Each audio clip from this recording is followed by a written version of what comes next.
Hello and welcome to the next video of my World's 2023 preview series where we're going to cover NRG, the number one seed from the LCS, otherwise known as North America, NA. The last 3 years, the number one seed from the LCS did not get out of group stage, and I looked at it, and the winner of summer has not gotten out of group stage in Worlds from the LCS since 2014. So, now you're going to say, well, it's a different format. I mean, that doesn't mean NRG, makes me feel any more confident than, somebody from the LCS may have felt over the last several years. You know, it is what it is. They won. They somehow beat teams with winning records. I will say, them winning summer is a great example of why I hate double elim in the way that most, I think all major regions do it without a reset, because C9 did beat NRG 3-0, then NRG beat C9 3-1, NRG gets the trophy, C9 doesn't get an opportunity to lose. I don't care if people say, oh, well, they can't rent the arena for another day, this or that. Okay, well, if we're saving money, single elim. Let's do it. So, coaches think hard. Think hard is 0-6. As a coach at international events, he went to Worlds 2019 with Clutch Gaming, going 0-6, like I said, in group stage. This team is 24.8 years old. It is one of the older teams at the tournament. It might be the oldest, to be honest with you. Dokla is 26 years old. He had a 2.6 KDA, 7.6 CS per minute, 57.2 KP in summer. These numbers are not great. 379 gold per minute is about 20.7% of the team gold. 481 damage per minute is 20.6% of the damage. And on average, at 15 minutes, he got absolutely smoked in the LCS. This is a massive concern. Down 445 gold, 12 CS, 335 XP, 9 solo kills, and 9 champions played in 38 games. So every game he went, even at 15 minutes, there's a game he was down 24 CS. That's massive. And the notion that that would be better at Worlds, I think, is foolish to believe. He has no international experience. This is his first trip to MSI or Worlds. Contracts at 24 years old. Did well this past split. I thought he was a difference maker. These numbers, very facilitator oriented. 4.3 KDA, 5.2 CS per minute, 78.4 KP. He and Palafox, actually, when you look at this, were hand in hand, putting up some serious KP. They were the ones making everything happen for this team. 4 out of every 5 kills almost. That is pure facilitator play. 339 gold per minute is 18.5% of the team's gold. 347 damage per minute is 14.5% of damage. At 15 minutes, he was slightly behind LCS junglers. 50 gold, 2 CS, 40 XP. 5 solo kills, 13 champions in 38 games is a big deal. There are a couple players on this team with wide champion pools, and that could give them, a little bit of unpredictability, at Worlds. And who knows what could happen with that. Internationally, he is 12-6. Jungler at Worlds 2017, getting to quarters. He had a 2.8 KDA, 4.7 CS per minute, 80.5 KP at that tournament. That is similar to how he just played. Now, obviously, it was 6 years ago, but let's just keep that in mind that he was a pure facilitator the last time he went to Worlds. 355 gold per minute, 391 damage per minute. Now, despite being a pure facilitator at 15 minutes, he was ahead of the other junglers at the event. 490 gold, 7 CS, 485 XP. That's actually a big difference.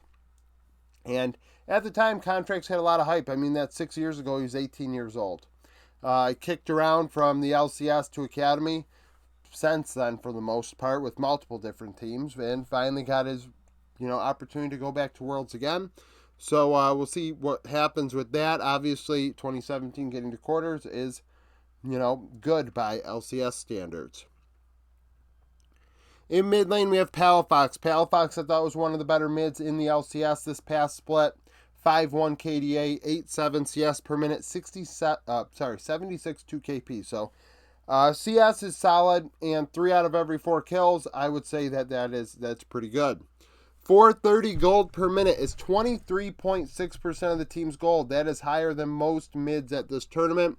686 damage per minute is 28.9% of the team's damage. He and FBI pretty much doing all of that when it comes to, they did all the heavy lifting. They got all the gold. Now, in the early game, he does not open up leads domestically, which internationally I can't expect him to stay even if he can't, gap LCS mids. But gold even, down 1 CS, up 60 XP, had 15 solo kills and 14 champions playing 38 games. So once again, wide champion pool, a little bit of aggression there with the solo kills, but does not open up leads at 15 minutes, which is fine because, in part, high facilitator with that KP, so he's leaving lane, he's making things happen, and then still finds a way to get resources later on, in part because you look at Dokla and contracts, they're CS below average, so, Palafox is finding ways to get his resources. No international experience for him either. FBI, also 24 years old. Numbers not strong. 4-3 KDA, 9-3 CS per minute, 71 3 KP. These are below average. And in the LCS, it's below average, let alone how it will look internationally, which we'll get into. 443 gold per minute is 24.3% of the team's gold. 740 damage per minute is 30.5% of the damage. So he is the damage dealer on the team. On average, down 75 gold, 2 CS, up 50 XP, so goes relatively even at 15 minutes. 5 solo kills, 9 champions playing 38 games, so goes even in the early game, but then in the mid to late game, does not really ramp up and find a way to get the gold, and you need to have as much gold as possible. Obviously, the game, for fuck's sake, but against good teams, you're going to need a lot of gold. Internationally, he's played 18 games. Worlds 2021 and 22 out in group stage with 100 Thieves. And then in MSI 2019 with possibly Bombers, I'm not sure, from Oceania, play-in stage. Between those 3 events, he had a 2-1 KDA, 8-9 CS per minute, 68-1 KP, 420 gold per minute, 476 damage per minute. So, numbers below average, but at 15 minutes in laning phase, he is not gapped. Down 85 gold, 1 CS up, 15 XP up, 1 solo kill. He goes even in laning phase, so you can't say he's getting blown out by the opposition bot laners. He finds a way to go even. But in the mid to late game, team fighting, not really there. Resources, not really there. And falls off a bit, to say the least. At support, we have Ignar, 26 years old.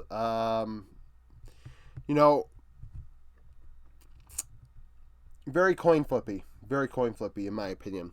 4-6 KDA, 72 4 KP, vision score outstanding, 3.51. However, his wards placed per minute is higher than I think everybody at this tournament. He places over 2 wards a minute. 2.06 wards per minute.